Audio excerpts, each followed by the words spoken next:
নরেন্দ্র নার্জারি জিন্দাবাদ নরেন্দ্র নার্জারি জিন্দাবাদ ভিক্টর কুমার দাস জিন্দাবাদ 29 नं सुख्लाय सेरफां बियाबाव बीजेपी दलनि बिसायख'थि फोसावदिं मेल आरो जयनिं हाबाफारि सा 100 नि बांसिन सोद्रोमाफोरा इउपिपिएल आरो कंग्रेस नागारनानै बीजेपीआव जयनिं जादों। बे बिसायख'थि फोसावदिं मेलावनो बाहागो लायो तामुलपुर जिल्ला बीजेपीनि आफादगिरि भिक्टर कुमार दास, बिटिआरनि इएम आरो सुख्लाय सेरफां बियाबनि एमसिएलए रनेन्द्र नार्जारी, सुख्लाय सेरफां मंडल बीजेपीनि आफादगिरि छात्र सिंह चौधुरी आरो बीजेपी दलनि गोबां दैदेनगिरि बिथांमोना बाहागो लादोंमोन।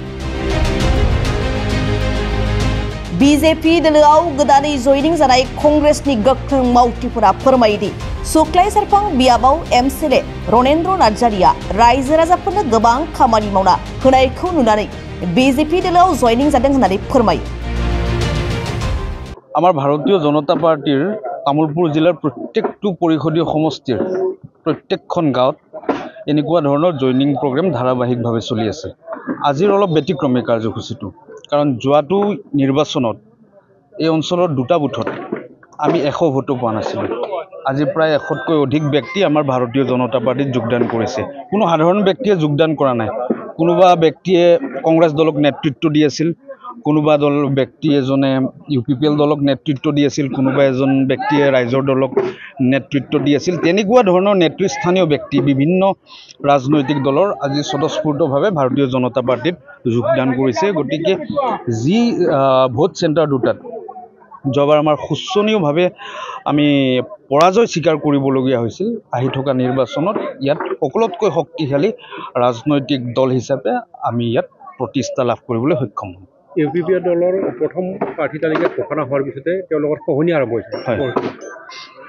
ইউপিপিএল দলৰ চাগে বিভিন্ন ভাগ আছে ইউপিপিএল দলত, গতিকে তেখেতসকলৰ এইটো দলীয় কথা। আমি ৰাজনীতিৰ লগত জড়িত হৈ থাকোঁ, গতিকে দুটামান কথা আমিও গম পাওঁ। গতিকে এইটো আৰম্ভণিহে, আৰু আমালৈও বহুকেইজন প্ৰত্যাশী বা প্ৰাৰ্থীক লৈ সন্তুষ্ট নোহোৱা কাৰ্যকৰ্তা ভাৰতীয় জনতা পাৰ্টিৰ প্ৰত্যেকখন মণ্ডল সমিতিৰ লগত যোগাযোগত আছে। আগন্তুক দিনত তেখেতসকল ভাৰতীয় জনতা পাৰ্টিত যোগদান কৰিব, বিকল্প কাৰো নাই এতিয়া। ডক্টৰ হিমন্ত বিশ্ব শৰ্মা ডাঙৰীয়াৰ বিটিচিক লৈ যি নেকি সপোন আৰু পৰিকল্পনা, এই সপোন আৰু পৰিকল্পনাৰ লগত সকলোৱে সহ অৱস্থান কৰিছে। গতিকে তেখেতসকলেও ভাবিছে যে আমাৰ যি নেকি উদ্দেশ্য আছিল বিভিন্ন ৰাজনৈতিক দলত থাকি, সেই উদ্দেশ্য আৰু সেই সংকল্পবিলাক আমি ভাৰতীয় জনতা পাৰ্টিৰ লগত থাকি ৰাইজক যিখিনি সহায় কৰাৰ ইচ্ছা, তেখেতসকলে সেইখিনি কাম কৰিব পাৰিব। বিপিএফ আৰু ইউপিপিএল দলে কেৱল বিধায়ককো এতিয়া পৰিষদীয় নিৰ্বাচনত অৱতীৰ্ণ কৰাইছে। গতিকে এইটো চাওক, ভাৰতীয় জনতা পাৰ্টিৰ সংগঠনৰ শক্তি কিমান বৃদ্ধি পাইছে যে তেখেতসকলে বিধায়কক প্ৰাৰ্থিত্ব প্ৰদান কৰিবলগীয়া হৈছে। আমিতো সাধাৰণ কাৰ্যকৰ্তাক প্ৰাৰ্থিত্ব প্ৰদান কৰিব আমাৰ দলে। গতিকে আমাৰ সাধাৰণ ব্যক্তি এজনৰ লগত প্ৰতিদ্বন্দ্বিতা কৰিবৰ কাৰণে তেখেতসকলে অসাধাৰণ ব্যক্তিক নাম মানে সমষ্টি প্ৰাৰ্থিত্ব দিব লগা হৈছে। গতিকে এইটো ভাৰতীয় জনতা পাৰ্টিৰ এটা শুভ লক্ষণ, উত্থানৰ এটা মানে স্বতঃস্ফূৰ্ত বাৰ্তা। পৰিষদীয় ইলেকশ্যনত যিহেতু বিটিআৰত এতিয়া বিজয় ধাৰা এটা অক্ষুণ্ণ ৰাখিছে বিজেপি দলে, আৰু সুখ্লায় চেৰফাঙত এইবেলি পৰিষদীয় নিৰ্বাচনত বিজয় ধাৰা অক্ষুণ্ণ ৰাখিব পাৰিবনে? সুখ্লায় চেৰফাং 100% ভাৰতীয় জনতা পাৰ্টিৰ দখলত থাকিব। যোৱাবাৰ যিমান ব্যৱধানত জিকিছিলোঁ আমি, তাতকৈ অধিক ব্যৱধানত এইবাৰ আমি জিকিবলৈ সক্ষম হ'ম। যোৱাবাৰ যিমান আমাৰ বড়ো সম্প্ৰদায়ৰ ব্যক্তি আমাৰ লগত জড়িত হৈ আছে, এইবাৰ আপুনি দেখিলে গম পাব যে বড়ো সম্প্ৰদায়ৰ ব্যক্তিসকল, আমাৰ শ্ৰদ্ধাৰ বড়ো সমাজখনে বাকী ৰাজনৈতিক দলবিলাকতকৈ সুখ্লায় চেৰফাঙত ভাৰতীয় জনতা পাৰ্টিৰ প্ৰতি সমৰ্থন বেছি শক্তিশালীভাৱে আগবঢ়াব। সুখ্লায়ৰ কাৰণে কিবা বিশেষ শ্লোগান ওলাইছে নেকি? হা, নাই, আমি এতিয়ালৈকে আমাৰ শ্লোগান এটাই যে আমাৰ বিটিআৰ উন্নয়ন হ'ব লাগে, প্ৰগতিশীল বিটিআৰ হ'ব লাগে। আমাৰ বেলেগ আৰু চিন্তা নাই আৰু শ্লোগানো নাই। চাওক, আমি আগতে ঠিক পিছিদিয়াৰ কৰিলোঁ 5 বছৰ। পিছিদিয়াৰ কৰি জিতিব নোৱাৰিলোঁ, হাৰি গ'লোঁ, হাৰা দলত থাকিলোঁ। তাৰপৰা যিয়ে নহওক পিছিদিয়াৰ কৰি কিনে আকৌ ইউপিপিএলত আহিলোঁ। আমি ইউপিপিএলত আহি ইউপিপিএলতো হাৰিলোঁ। আমি বিজেপিত যাব পৰা নাই, আমি বিৰোধ চিন্তিত।